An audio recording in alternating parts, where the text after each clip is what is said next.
Hello everyone. In this tutorial we will learn about decorators.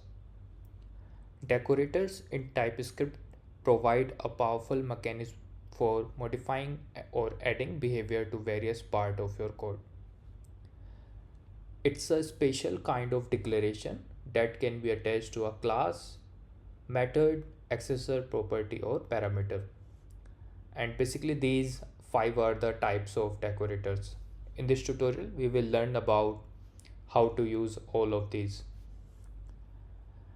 To use the decorator, we have to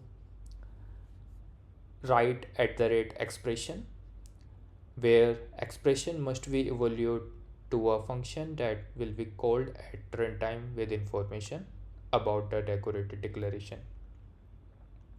We can use decorators for logging, debugging, validation, memoization, authentication, dependency injection, and a lot more.